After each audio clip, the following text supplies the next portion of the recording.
Bonjour, bonsoir les téléspectateurs francophones de Eco TV International, où que vous soyez dans le monde. Nous vous disons merci de nous recevoir chez vous. Nous vous présentons encore une fois votre programme hebdomadaire Une semaine en Gambie. C'est votre hôte Lamine Malé. Et cette semaine, nous allons vous parler de la révocation, ou plutôt du licenciement du président de la Cour des comptes gambien, qui est le Auditor General. L'équivalent en français, c'est le président de la Cour des comptes. Ce monsieur a été élu en vertu de l'article 158, alinéa 4 et 5 de la Constitution gambienne.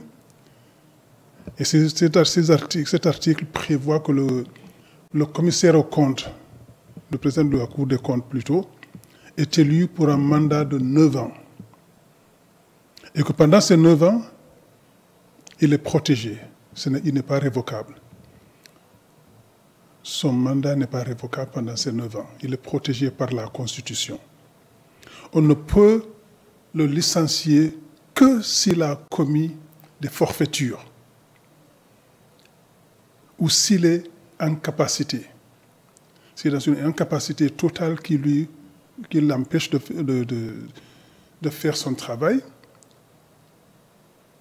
ou s'il s'est montré incompétent. Ce sont les 3 cas de figure dans lesquels le président de la Cour des comptes gambien, c'est-à-dire le Auditor General of the National Audit Office, ce sont les 3 cas de figure où on peut mettre fin à son service. En dehors de ces 3 cas, il n'est pas permis par la Constitution, par la loi, la Constitution, il n'est pas permis qu'il soit révoqué.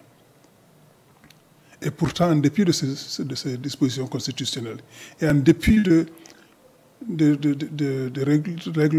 la réglementation sur les finances de la Gambie, Financial Regulations, en dépit de ces 2 dispositions constitutionnelles et légales et législatives, ce monsieur a été révoqué.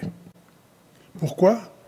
Parce que le président Barrow l'a soi-disant promu ministre. Comme je disais la semaine dernière, c'était un coup de pied latéral ascensionnel pour le mettre hors d'état de nuire, pour eux, parce qu'il est pour eux, il est en état de nuire. On l'a mis hors circuit en le nommant ministre du Commerce, de l'Emploi et de l'Intégration régionale. Il leur a dit, ça, ce n'est pas ma spécialité. Je préfère rester où je suis, d'autant plus que la Constitution prévoit que je reste 9 ans, sauf si j'atteins l'âge de la retraite avant. Donc, je préfère rester où je suis. On lui dit, non, monsieur, vous n'avez pas ce choix. Le président vous a nommé ministre du Commerce, vous allez partir. Il dit, non, je préfère rester à mon poste parce que c'est constitutionnel, je peux rester ici 9 ans. Et je suis spécialiste d'audit.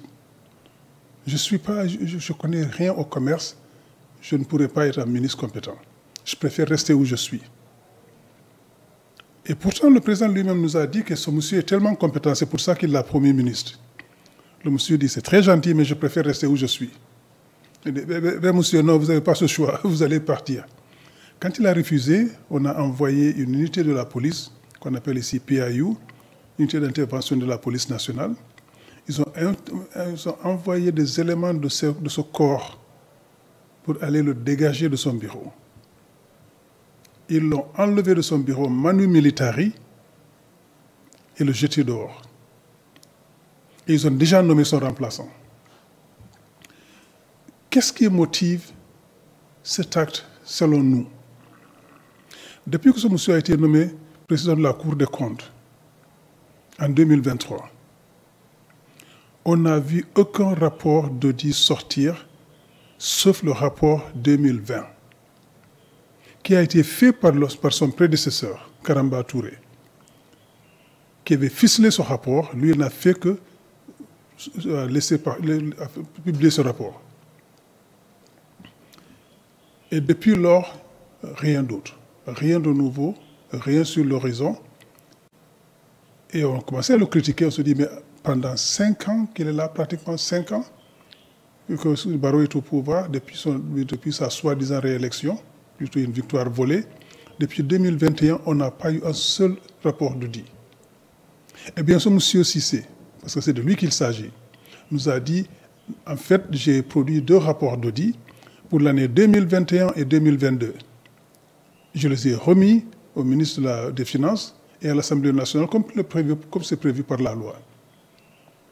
Normalement, le ministre transmet au président et au conseil des ministres pour avis et action. L'Assemblée nationale est censée utiliser ce document pour impulser des enquêtes et les mesures nécessaires à prendre. L'Assemblée nationale et le ministre des Finances se sont tous assis sur ces 2 rapports. Rien n'a été publié.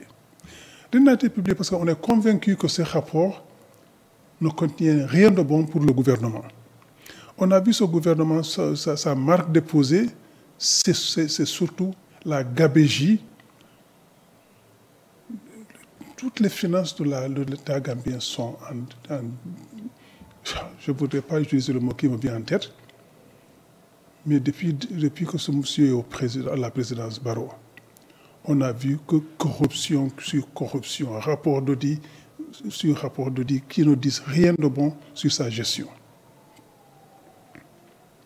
Et nous sommes convaincus que ces 2 rapports d'audit de 2021 et 2022 sont aussi mauvais pour le gouvernement que les rapports d'audit précédents de 2017, 18, 19, 20.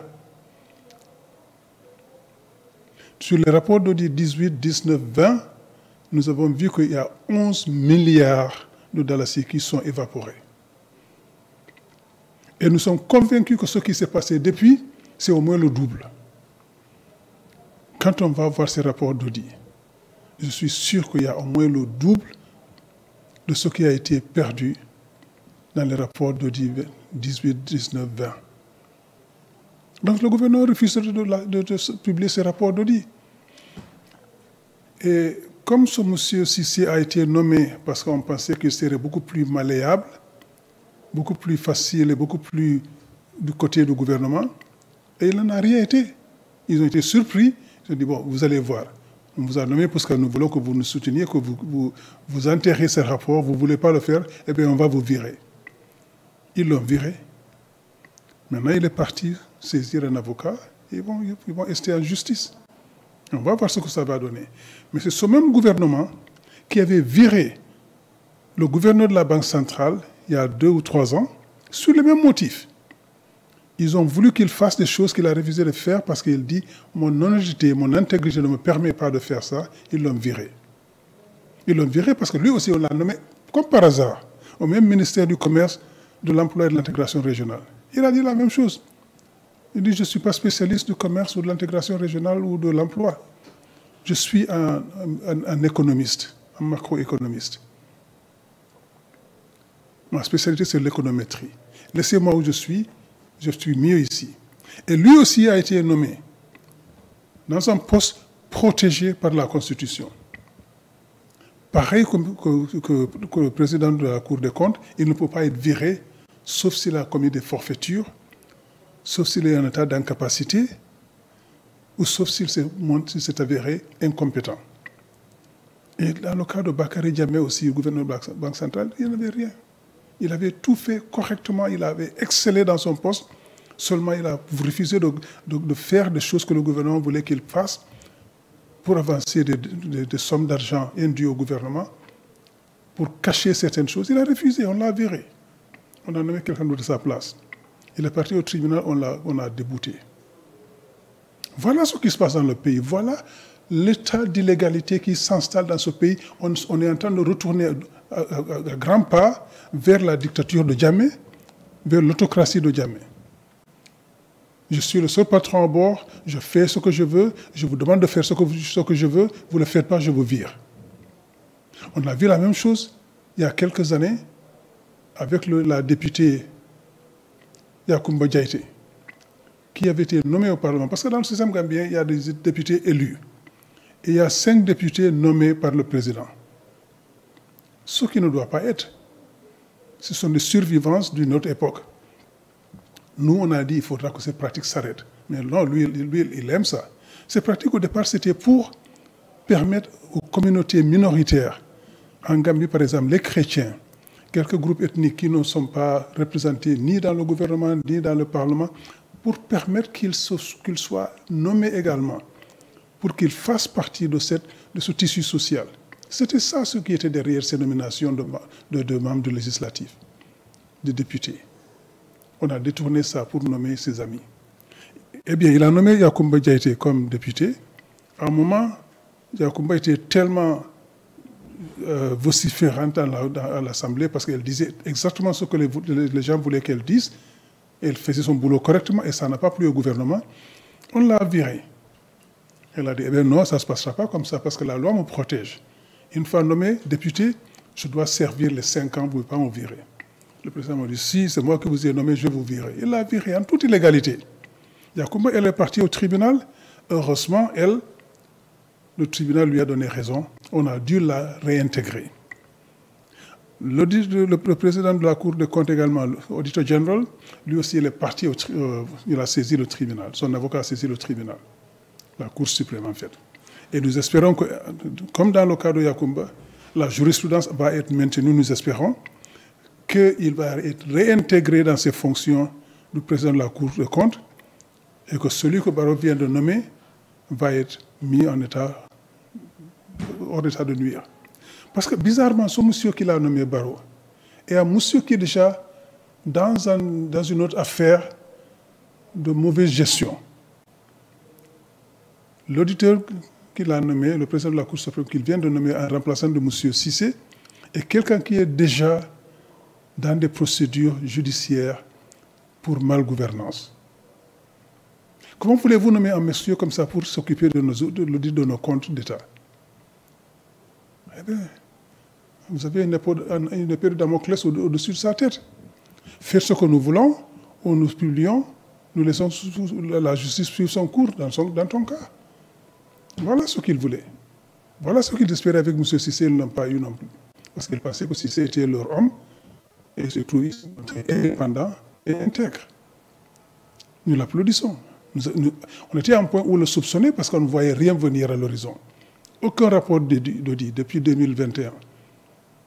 Et bien, il se trouvait qu'il a publié des rapports, il a fini des rapports, il a soumis ça au gouvernement, et le gouvernement et le Parlement sont assis sur ces rapports-là. Voilà ce que nous avons en Gambie. Voilà le gouvernement que nous avons. C'est ce même gouvernement qui voulait nous imposer une constitution de 2024 où le président voulait se donner des pouvoirs exorbitants pour nous mater, pour nous contrôler, pour nous brimer comme il voulait. Et personne n'osera siffler un mot. Et nous avons rejeté cette constitution. Après avoir rejeté cette constitution, c'est ce gouvernement qu'il faut rejeter. C'est ce gouvernement qu'il faut mettre hors d'état de nuire.